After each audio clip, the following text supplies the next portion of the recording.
datang di podcast kami Ngobrol Singkat. Di segmen 1 kali ini membahas tentang perkenalan umum tentang negara yang menarik nih, yaitu Australia. Jadi siap-siap ya, kita bakal jalan-jalan sejenak untuk mengenal lebih dalam tentang pemerintahan Australia, Raja Inggris, atau sistem monarki konstitusionalnya. Nah, sistem pemerintahan yang ada di Australia itu tuh unik banget. Jadi, meskipun Australia ini negara yang mandiri, mereka sebenarnya masih mengakui Raja Inggris sebagai kepala negara mereka. Nah, buat kalian yang mikir, lah berarti Australia masih dijajah Inggris dong. Tenang, gak gitu kok guys. Jadi, Australia itu punya sistem yang disebut monarki konstitusional. Artinya, raja punya peran, tapi perannya tuh cuma simbolis dan seremonial aja. Beneran deh, raja nggak ikut-ikutan urusan pemerintahan, apalagi sampai bikin keputusan politik. Kekuasaan nyata di Australia tuh ada di tangan Perdana Menteri dan para menteri yang dipilih rakyat. Jadi, kalau ada kebijakan atau undang-undang, yaitu hasil kerja pemerintah Australia, bukan titah dari raja. Nah, supaya tetap nyambung sama tradisi, mereka punya yang namanya Gubernur Jenderal. Gubernur Jenderal ini wakil resmi raja di Australia. Tapi lagi-lagi perannya lebih banyak simbolis aja, kayak meresmikan undang-undang ataupun acara-acara kenegaraan. Mereka nggak ikut-ikut campur sama kebijakan ataupun keputusan politik. Jadi buat kalian yang membayangin Raja Inggris itu ngatur-ngatur Australia, nggak seperti itu ya. Raja dan Gubernur Jenderal lebih banyak penghormatan aja buat sejarah Australia yang dulu emang pernah jadi koloni Inggris. Tapi sekarang nih ya, pemerintahan mereka itu mandiri, demokratis, dan berjalan sesuai pilihan rakyat. Nah, dengan sistem yang kayak gini, Australia tetap bisa mempertahankan tradisi dan sejarahnya, tapi juga punya pemerintahan yang benar-benar bekerja untuk rakyat. Selanjutnya nih guys, topik kali ini kita bakal bahas tentang peran besar pemerintahan federal Australia. Oke, jadi gini guys, pemerintah federal di Australia itu bisa dibilang kayak pemain utama yang pegang tanggung jawab besar banget buat ngejaga seluruh negara dari ujung sampai ujung. Jadi apa aja sih yang mereka kerjain? Pertama-tama, pemerintah federal ngurusin yang namanya kebijakan luar negeri. Artinya, kalau ada urusan diplomasi atau kerja sama antar negara, kayak ekspor, impor, atau hubungan sama negara tetangga, itu semua ada di tangan mereka. Ini penting banget, soalnya posisi Australia di kancah internasional kan juga ditentukan sama kebijakan-kebijakan mereka. Dan gak cuma itu, pemerintah federal juga punya tanggung jawab buat ngatur keamanan nasional dan pertahanan. Jadi misalnya nih, kalau ada isu tentang militer atau ancaman dari luar, pemerintah federal lah yang langsung turun tangan.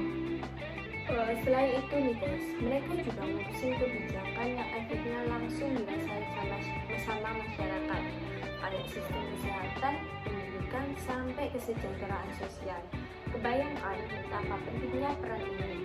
Mereka pastiin semua warga Australia punya akses layanan ini, nggak peduli dimanapun mereka tinggal. Nah, tanggung jawab yang besar ini makin kelihatan waktu ada krisis. Contohnya pas pandemi kemarin, pemerintah federal langsung bikin kebijakan buat jaga-jaga kesehatan publik dan ngatur bantuan ekonomi biar masyarakat bisa bertahan.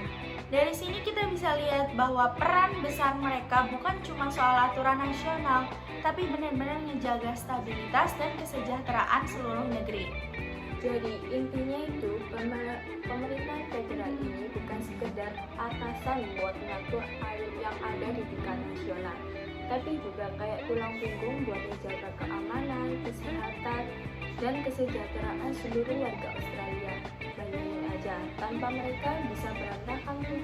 Selanjutnya kita bakal ngebahas soal struktur parlemen Australia dan kenapa ini penting banget buat ngerti cara kerja demokrasi di sana. Jadi bayangin gini, kalau Australia itu kayak satu tim besar. Parlemen adalah tempat di mana semua pemain utama ngumpul buat bikin keputusan. Di Australia, parlemen ini punya dua bagian penting, yaitu Dewan Perwakilan Rakyat, bisa disebut House of Representatives dan Senat. Bedanya apa? Oke, aku jelasin. House of Representatives itu kayak rumah wakil-wakil rakyat dari berbagai daerah. Jadi, mereka ini mewakili suara atau kepentingan masyarakat yang tersebar di seluruh Australia. Sedangkan Senat itu lebih buat mewakili negara bagian dan teritori. Jadi mereka fokus sama kepentingan regional. Nah, kenapa struktur ini penting? Karena buat bikin undang-undang atau kebijakan besar, kedua dewan ini harus setuju dulu. Bayangin, kalau semua keputusan bisa diambil sama satu kelompok aja, pasti bakal banyak kepentingan yang keabaikan kan? Makanya nih guys, dengan adanya dua ini, prosesnya jadi lebih seimbang dan semua suara baik dari penduduk daerah maupun perwakilan tiap negara bagian-bagian bisa dipertimbangkan. Ada triknya nih di sistem ini. Perdana Menteri dan kabinetnya cuma bisa lanjut berkuasa kalau mereka dapat dukungan mayoritas di Dewan Perwakilan Rakyat. Artinya kalau mereka nggak perform atau kebijakan mereka nggak sesuai sama harapan publik, mereka bisa aja kehilangan dukungan dan harus mundur. Jadi, parlemen ini punya peran penting buat kontrol kekuasaan, biar pemerintah nggak jalan seenaknya. Intinya dengan struktur kayak gini, parlemen Australia bisa jaga demokrasi tetap jalan, sesuai kehendak rakyatnya. Makanya penting banget buat paham struktur ini biar kita bisa ngerti gimana demokrasi berjalan di Australia. Lanjut ke topik selanjutnya, kita bakal bahas mengenai pembagian kewenangan dan negara bagian.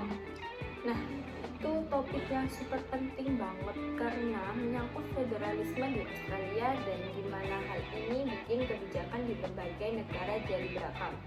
Jadi gini guys, pertama-tama apa sih federalisme itu? Nah, di Australia federalisme itu berarti pemerintahan pusat dan pemerintah daerah itu punya kekuasaan masing-masing. Bayangin aja, kayak tim bola yang punya pelatih utama dan juga kapten tim di setiap daerah. Jadi, pemerintah pusat ngatur hal-hal yang besar dan menyangkut seluruh negara, kayak kepertahanan dan kebijakan luar negeri. Tapi di sisi lain, masing-masing negara bagian dan teritori punya hak untuk bikin kebijakan mereka sendiri. Contohnya, kebijakan di New South Wales bisa beda banget sama kebijakan di Queensland. Misalnya soal pendidikan, kesehatan, atau transportasi. Ini penting banget soalnya setiap daerah punya karakter dan kebutuhan yang berbeda. Misalnya, daerah yang terpencil mungkin butuh kebijakan yang lebih fleksibel. Ini buat memastikan semua orang bisa akses layanan dengan baik. Sementara di perkotaan bisa fokus pada inovasi dan teknologi yang lebih canggih.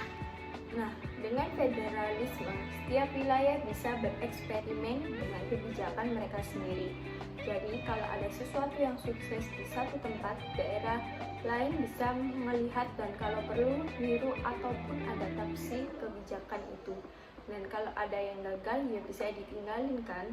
Ini bikin setiap daerah punya kesempatan buat coba cara-cara baru dalam mengatasi masalah yang mereka hadapi. Jadi, ngerti kan kenapa federalisme itu penting? Dengan cara ini, Australia bisa tetap menghargai keberagaman dan memberi respon yang tepat sesuai kebutuhan masyarakat masing-masing wilayah. Oke, tadi kita udah bahas federalisme. Selanjutnya kita mau bahas tentang sesuatu yang seru dan gak kalah penting juga, yaitu tentang desentralisasi dan kenapa ini bisa bikin kebijakan jadi lebih inovatif lagi. Jadi gini nih, desentralisasi itu kayak ngasih kunci pemerintah daerah buat ngatur urusan mereka sendiri. Bukan semuanya dipegang sama pemerintah pusat. Nah, kenapa ini penting? Karena pemerintah daerah biasanya lebih ngerti tentang kebutuhan dan tantangan yang dihadapi masyarakat mereka. Ketika mereka punya kuasa lebih, mereka bisa bikin kebijakan yang lebih cocok dan tepat sasaran juga. Contohnya nih guys, kalau suatu daerah lagi ngalamin masalah kayak kemacetan parah, pemerintah daerah bisa langsung turun tangan dan susun rencana untuk mengatasi itu. Mungkin mereka bakal nyoba ide baru kayak sistem transportasi umum yang lebih efisien atau bikin jalur sepeda. Intinya, mereka bisa bereksperimen dengan berbagai solusi yang sesuai dengan kondisi lokal. Nah, yang lebih seru lagi nih, dengan desentralisasi, ada kompetisi sehat di antara pemerintahan daerah.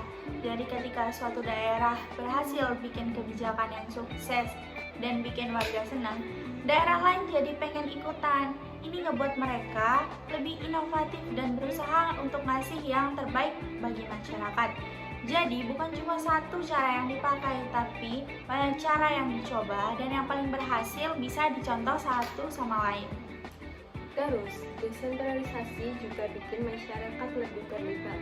Ketika warga tahu bahwa suara mereka didengar dan bisa mempengaruhi keputusan yang diambil oleh pemerintah daerah, mereka bakal lebih aktif. Misalnya nih ya, mereka bisa ngasih tahu masukan atau ide-ide baru buat solusi ataupun masalah di daerah mereka. Dengan cara ini, kita bisa dapetin banyak perspektif yang sangat berharga. Jadi intinya, desentralisasi itu bukan hanya tentang bagi-bagi kekuasaan, ini tentang menciptakan ruang untuk inovasi dan kolaborasi antara pemerintah dan masyarakat. Ketika pemerintah daerah diberi kebebasan untuk bereksperimen dan berinovasi, kita semua bisa mendapatkan solusi yang lebih efektif dan relevan buat masalah yang kita hadapi sehari-hari.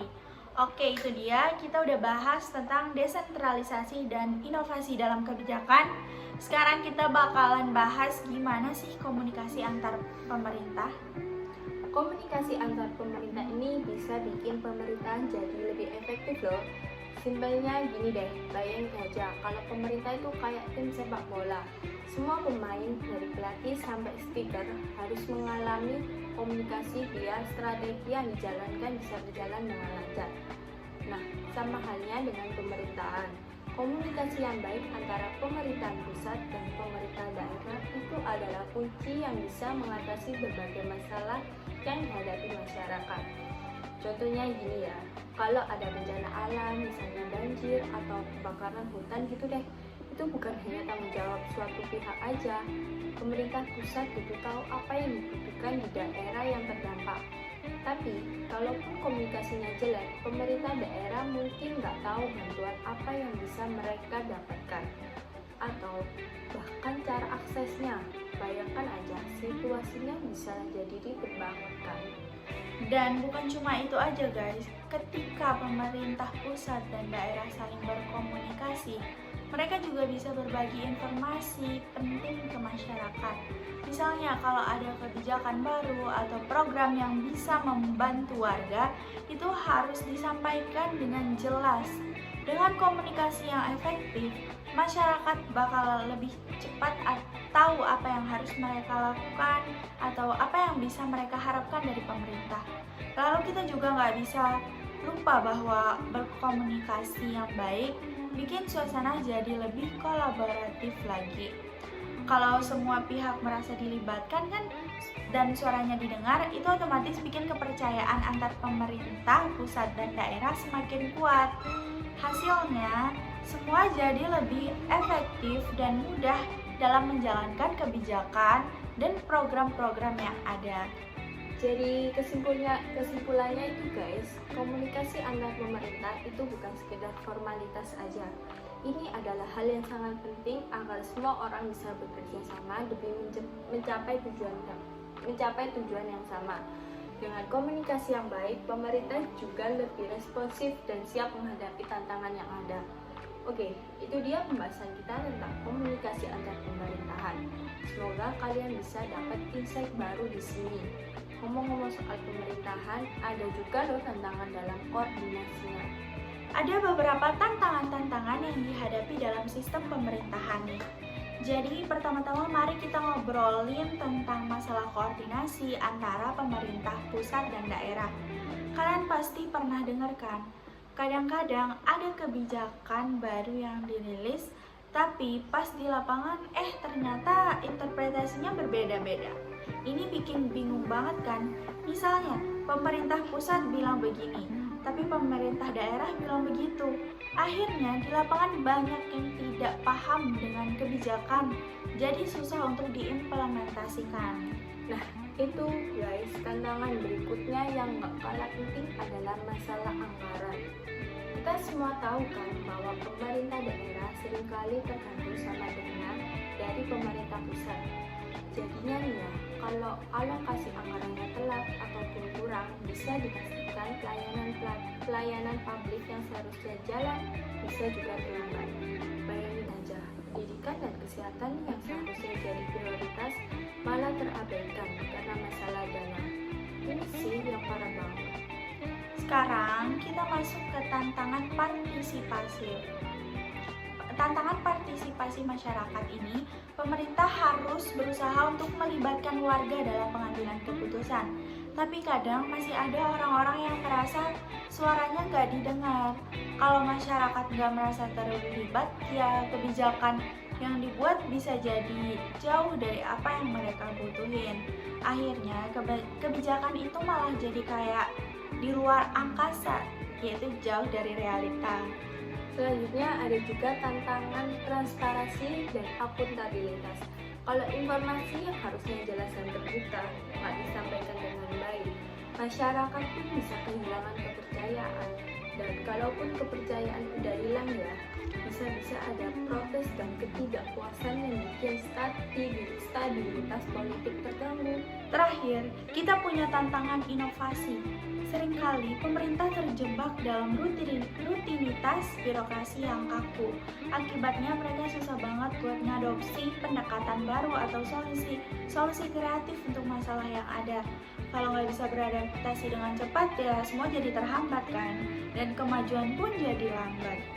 Jadi guys, tantangan-tantangan ini jelas bukan hal yang sepele, bukan?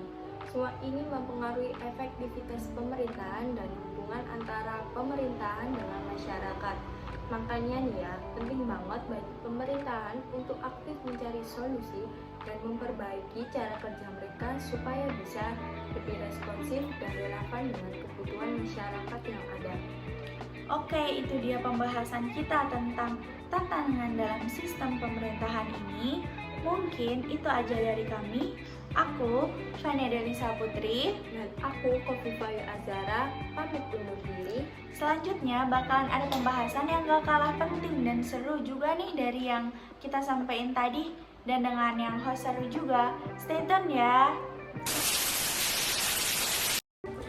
Halo guys, kembali lagi dengan kami, aku Aisyah, Aku Dinda. di podcast Ngobrol Singkat segmen 2 edisi Sistem Birokrasi di Australia. Kali ini kita bakal bahas sistem meritokrasi dalam pemerintahan Australia dan bagaimana bikin semuanya jadi lebih efisien. Yuk langsung aja kita bahas. Jadi, untuk pertama-tama kita akan membahas mengenai apa sih sistem dari meritokrasi itu. Sebagai gampangnya, meritokrasi adalah sistem di mana orang-orang mendapatkan posisi dan kesempatan mereka berdasarkan kemampuan dan prestasi, bukan hanya sekedar dengan koneksi, asal-usul, atau bahkan orang dalam saja. Di Australia, mereka udah menerapkan sistem meritokrasi di berbagai aspek pemerintahan mereka seperti di pengangkatan pejabat publik dan pegawai negeri sipil. Keren nggak sih Australia udah bisa menempatkan konsep ini? Gini deh guys, bayangin aja kalau kamu bekerja di suatu tempat dan diangkat jadi bos. Itu pasti orang-orang yang benar-benar punya kompetensi dan skill yang sempurna. Nah, itulah yang terjadi di pemerintahan Australia dengan sistem-sistem yang kayak gini. Mereka pastiin bahwa orang-orang yang paling capable and qualified yang ada di posisi kunci tersebut guys. Ketika pegawai negeri memiliki latar belakang yang kuat, mereka bakal lebih bisa menjalankan tugasnya dengan baik. Jadi, keputusan yang diambil pun jadi lebih baik lagi nih guys. Dan pelayanan publiknya pun menjadi lebih baik lagi.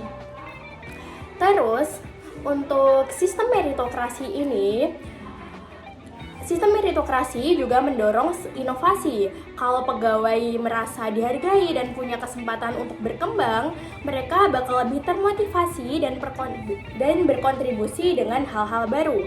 Ini akan membuat pemerintah bisa lebih dapat beradaptasi dan menemukan solusi-solusi untuk permasalahan yang akan mereka hadapi. Dengan pegawai yang punya semangat, suasana kerja pun akan lebih menjadi produktif. Nah, satu lagi nih yang penting, meritokrasi membantu mengurangi nepotisme dan korupsi. Bayangkan kalau semua pengangkatan berdasarkan prestasi, bukan karena hubungan keluarga atau karena koneksi politiknya nih. Ini bikin lingkungan kerja jadi lebih transparan dan akuntabel. Ketika keputusan diambil berdasarkan kredita yang jelas, masyarakat bisa lebih percaya kepada pemerintah. Dan jangan lupa dengan sistem meritokrasi ini, pemerintah bisa melakukan evaluasi pada kinerja pegawai secara objektif. Kalau ada ukuran yang sama, mereka bisa untuk tahu siapa yang performanya bagus dan siapa yang performanya perlu diperbaiki. Jadi kinerja kepegawai bisa lebih terpantau dan pemerintah pun bisa mengambil langkah yang tepat untuk mengatasi permasalahan yang ada. Intinya, sistem meritokrasi di pemerintahan Australia ini bikin semuanya jadi lebih efisien.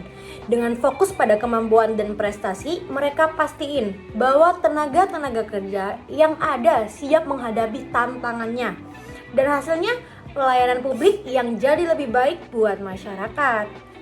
Oke guys, jadi tersebut adalah pengembahasan kita mengenai sistem meritokrasi dan dampaknya pada sistem pemerintahan di Australia. Semoga kalian bisa untuk mendapatkan insight baru dari sistem meritokrasi ini ya. Nah, selanjutnya kita akan bahas hubungan Australia dan Inggris. Sejarah kolonialisme dan dampaknya. Jadi, mari kita mundur ke akhir abad ke-18, sekitar tahun 1788. Waktu itu, Inggris memutuskan untuk mendirikan koloni di Australia. Kenapa sih mereka datang ke Australia dan mendirikan koloni? Salah satu alasan utamanya adalah untuk mengatasi masalah penjara di Inggris. Jadi, mereka mulai mengirim para narapidana ke tanah yang belum terjamah sama sekali. Gila gak sih? Gila banget sumpah Australia. Dari situ, Australia mulai untuk membangun sebagai koloni Inggris. Nah, kedatangan para imigran Inggris ini nggak hanya berdampak pada demografinya aja, tapi juga mengubah banyak aspek budaya dan pemerintahan di Australia tersebut, guys.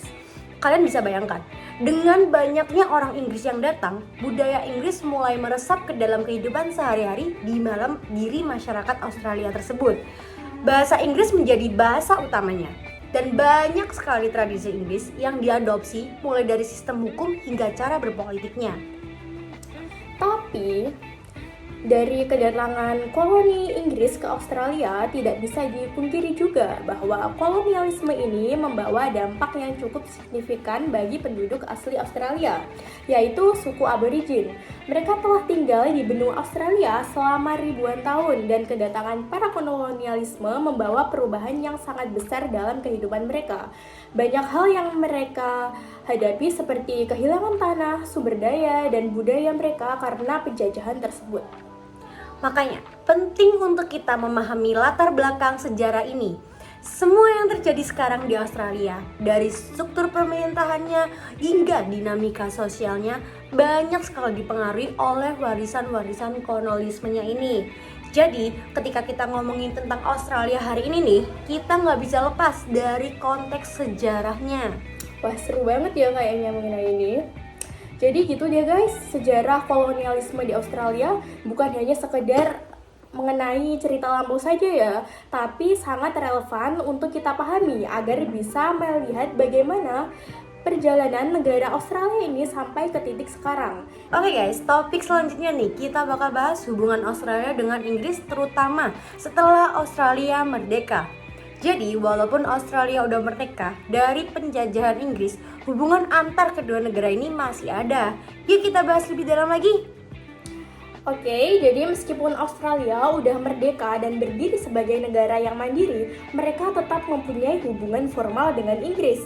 Ini bukan sekedar hubungan biasa, tapi lebih ke konteks diplomatik dan budaya. Kalau kalian tahu, Australia itu adalah bagian dari persemakmuran Inggris. Itu artinya meski mereka mempunyai pemerintahan sendiri, ada kalanya historis yang masih terus terjalin juga mereka dapatkan dari Inggris. Dalam konteks diplomatik ini sendiri, Australia dan Inggris sering bekerja sama sebagai isu internasional. Mereka berbagi pandangan dan kepentingan yang sama banyak halnya, mulai dari keamanan hingga perdagangan. Misalnya nih, Australia dan Inggris sering terlibat dalam aliansi militer seperti aliansi Five Eyes yang berfokus pada intelijen dan keamanannya. Jadi bisa dibilang mereka saling mendukung dalam menghadapi tantangan-tantangan globalnya. Nah, selanjutnya bicara tentang budaya dan pengaruh Inggris juga masih terasa kuat di Australia. Banyak tradisi, olahraga, kebiasaan yang diadopsi dari Inggris. Contohnya adalah olahraga kriket yang sangat populer di Australia dan ini semua berasal dari Inggris. Bahkan bahasa Inggris yang kini digunakan sebagai bahasa sehari-hari adalah warisan dari kolonialisme Inggris. Jadi, meskipun Australia sudah mempunyai identitas, tetapi budaya yang unik jejak Inggris tetap ada di sana. Tapi penting untuk dicatat bahwa meskipun hubungan ini ada, Australia sekarang lebih berfokus pada kebijakan-kebijakan luar negeri yang mandiri. Mereka lebih aktif menjalin hubungan dengan negara-negara lain di Asia Pasifik dan dunia, yang menunjukkan bahwa mereka siap untuk berdiri di kakinya sendiri. Jadi gitu deh guys, mengenai hubungan antara Australia dan Inggris itu ternyata masih sangat kuat. Meskipun Australia sudah merdeka, tetapi pengaruh beberapa aspek dan diplomasi hingga budaya itu masih tetap kuat. Ini adalah bagian penting dari identitas Australia saat ini. Nah, oke guys, topik selanjutnya yaitu kebijakan asimilasi dan stolen generation di Australia. Yuk kita simak. Jadi, kebijakan asimilasi itu sebenarnya adalah usaha dari pemerintah Australia untuk mengintegrasikan masyarakat aborigin ke dalam budaya barat. Satu dari banyak cara yang digunakan untuk melakukan ini adalah dengan memisahkan anak-anak aborigin dari keluarga mereka.